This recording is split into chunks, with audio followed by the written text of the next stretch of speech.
ordinarily you think I'd have sense, but no, that day I did not have sense. My sense actually traveled. My sense was not in Nigeria that day. Hello guys, welcome back to my channel. It is me, it is moi, the only Hauwwa on YouTube. Girl! But today's video is all about gossip. The only catch here is that we're going to be gossiping about me and my stupidity and my love for money and my love for cheap things and how I got scammed on Jiji, Nigeria. First things first, if you are new here or you're seeing my face for the first time, I'd love it if you click on the subscribe button below and become a part of the family. I make videos on skincare, lifestyle, and personal development, and just take today's video as a personal development kind of thing, because yeah, I'm just teaching you how to be smarter with your money. You know what I mean? So that you don't fall into those people who will grab you, as my people would say, so that you don't fall into the wrong hands of scammers, basically. So without further ado, let's just get right into the story. So this experience happened back in 2014, I believe. I think it was in 2014, I think early 2014. I actually went to Lagos. I traveled to Lagos to visit my mom, as well as to do my project research. I was actually writing my project at that time. I think I was in 500 level. So I was writing my project at that time, and I talked to a couple of friends who were actually going to LASU, that is Lagos State University, and they were like, you know, they had like good topics, good research materials on my project topic that was on medical negligence. And they had like a couple of professors there who could actually help me a lot, that you know, I could just see and talk to and just get a lot more knowledge about my project topic at that time. So I was like, cool, right? So I went to Lagos, and well, in the course of everything, I was scrolling through my phone one day on Jiji, and I saw this ad of a Samsung Galaxy phone. Now I cannot remember the exact phone. I think S6 or S5, I'm not sure, but it was one of all these X series then. And I saw the ad, and it was for 30,000 naira. In 2014, 30,000 naira was a lot of money, I'd say, to be honest, unlike now that, you know, our currency has dropped so badly. But in 2014, 30,000 naira was a decent amount of money, even though at that time I was like, wow, this is too good to be true. Like, it is very, very cheap. I'm definitely buying this. And that was the very first mistake I made. Listen, if it looks too good to be true, that is because it is not true, sweetheart. It is not true. My friend would say, awoof no dey run belle.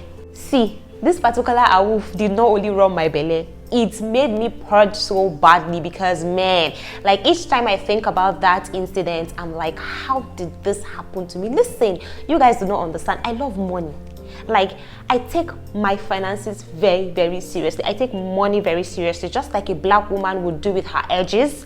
I take money very seriously. So for me to just run into that kind of situation of being scammed with my eyes wide open, like, you know, man, it just shows that anybody can actually fall into this particular trap if you are not careful. So I got the contact of this guy on gg.ng, and I sent him a message via WhatsApp. Now, apparently I did not pay close attention, because it was boldly written on Jiji, do not pay before you receive your product. I honestly did not see that. All I knew was I saw a phone and it was cheap and I wanted it, and I just contacted the guy, right? And then he sent me, we talked, and he was like, he was in Badagry, then I was in Aja, and he was like, okay, I'm in Badagry, blah blah blah. He gave me the address of the plaza. I was supposed to go see him, but I think something happened that day in Lagos. I don't know if it was a very, very terrible traffic, or was it rain? I know something happened and I wasn't able to go. So I personally requested if he could actually deliver the product, like send it to me, and then I'll pay for delivery. And he was like, okay, cool. And I said, okay. Now, the very first reason why I did not think of the possibility of scam was because he actually agreed for me to go to the store and then pick it up before paying him. So I was like, okay, this is just literally you going and just buying something. So I didn't necessarily avert my mind to that. But when I now suggested that, you know, he delivered the product to me, and he agreed. Still, I didn't think of that. I was like, after all, this is my own instance. I was the one who actually suggested he deliver the product to me, so I wasn't worried, or I didn't just think that something could be wrong at that time, right? So he agreed, and overall, I think he said I was going to pay, I think it was 1,000 naira or 1,500, I'm not sure, I can't remember. And then we talked, and he sent me his account number. It was a Skybank account number. I'm never going to forget this. And I remember that I went to the bank to pay in that money, and well, the only catch was that if he would send the product to me, I would have to pay the money first before sending the product to me, because he wasn't using like a delivery service. He was just going to give it to like a cab driver to bring for me, and then I just pay, you know. So I agreed, and I went to the bank.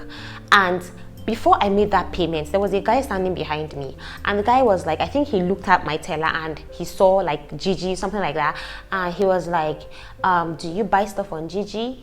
And I was like, yeah.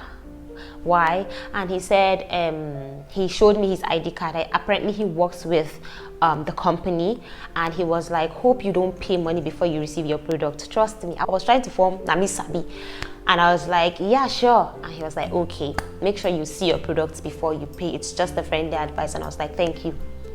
I did not take the advice. I still went ahead to pay this money into this guy's account.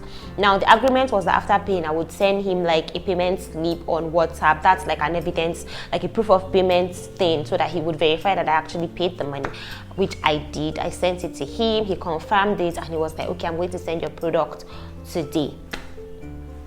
That today has not come. I am still waiting for that product, and I haven't seen the product. Like, I waited throughout that day, I didn't get the product. I called him like the next day, you know, he wasn't answering my phone. At a time, he called me back and was like, no, sorry, I'm going to the park right now to send the product. Once I get to the park, I'm going to send you the driver's number. And I was like, okay, that's cool. I waited and waited for hours. No call, no message, nothing. I called him, he wasn't responding. The following day I called, he wasn't responding. I sent him messages on WhatsApp, he wasn't responding. At a point he blocked me on WhatsApp, and that was when I knew that I had been scammed. Listen, I don't know, like, I was so pissed. I sent him like a series of text messages insulting his generation, like, God punish you. I was so emotional. I was so hurt because I was a student at that time, and that was supposed to be like my pocket money. Do you get? But because I wanted to use new phone, fancy phone, you get my point, and I was like, okay, let me just buy. I think that was like a London used phone. Yeah, it wasn't Feliz, it was a London used phone. So I was like, yes, this is going to be good. Listen, that was my pocket money. It was part of my pocket money, and I lost my money. I lost my mind. I lost my sense. I couldn't even tell my mother because my mother was going to give me like the insult of my life. So I just kept quiet, and I don't think I've ever shared this story with anybody until today that I'm telling you guys, because each time I want to talk about it, I feel so ashamed. Like, you like money so much, but yet you allowed someone to scam you like that. So this is just like moral of the story. Anybody can get scammed. You have to shine your eyes, especially when you're buying on platforms that have independent vendors. You want to make sure that you are very sure of what you are buying. I'm not saying that it is bad to purchase from Jiji, because to be honest, I actually bought I met Nelly from Beauty and Glamour, the Nelly that I'm always hyped about. I met her on Jiji. So there are some truthful vendors there, but please just don't pay before you receive any products. If anybody asks you to pay, refuse. Let them send the product and then you pay. It's a two-way thing. If the person is like very serious about their business, they'll be willing to risk it and, you know, send the product to you. Or if you could meet up with the person, if the person has like a physical store that you can go to, or like a physical address, then just, it is better than to just send your money like that, especially if you're buying something that is very expensive.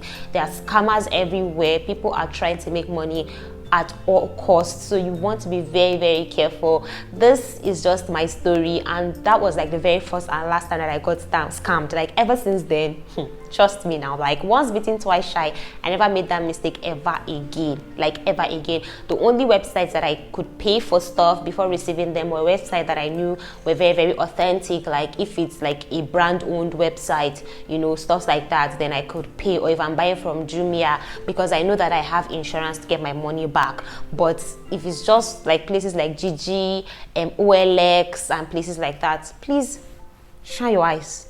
Don't get scammed. It is real. It is real. If it has never happened to you, thank your stars, but do your best not to fall into the wrong hands. So basically, this is my story. This is how I got scammed on Jiji. So you guys should please be careful and let me know if you have experienced something like this before. Have you ever gotten scammed?